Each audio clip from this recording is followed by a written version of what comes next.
মেলান্দহ উপজেলার চিনিতলা গ্রামে কাঠের ব্রিজের শুভ উদ্বোধন করা হয়েছে। রমজান আলীর তথ্য ও ভিডিওচিত্রে বিস্তারিত জানাচ্ছে ফিরোজ। মেলান্দহ উপজেলার নাংলা ইউনিয়নের চিনিতলা গ্রামে দীর্ঘদিনের কষ্টের আলো জ্বালাতে নবনির্মিত কাঠের ব্রিজটি 18 ফেব্রুয়ারি বিকেল 4টার সময় উৎসবমুখর পরিবেশে শুভ উদ্বোধন করা হয়।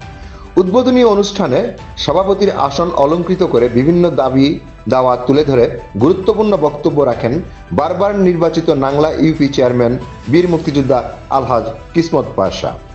অনুষ্ঠানে প্রধান অতিথি হিসেবে বক্তব্য রাখেন উপজেলা নির্বাহী অফিসার জিন্নাতুল আরা।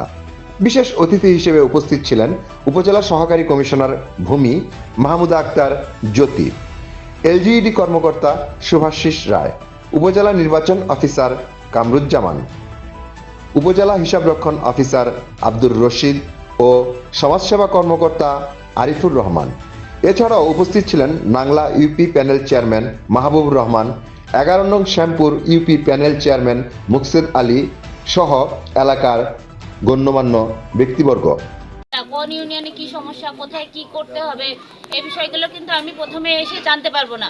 আমরা জানি আমাদের আমাদের পরবর্তীতে চেয়ারম্যান আছে, প্যানেল চেয়ারম্যান আছে, প্রশাসক আছে, কোথাও ওনাদের থেকে আমরা এলাকার সমস্যা সম্পর্কে আগে শুনি যে আপনার এলাকাতে এখন কি প্রয়োজন বা কোনটা কোনটা বেশি জনগুরুত্বপূর্ণ আগে প্রয়োজন। এই বিষয়গুলো যখন শুনি উনি আমাকে ছবি দেখালেন যে এই ব্রিজটার কারণে মানুষ এখানে একদম যাতায়াত করতে পারছে না, বিশেষ করে স্কুলগামী শিক্ষার্থী যারা হচ্ছে। আমাদের সাথে যুক্ত থাকার জন্য ধন্যবাদ।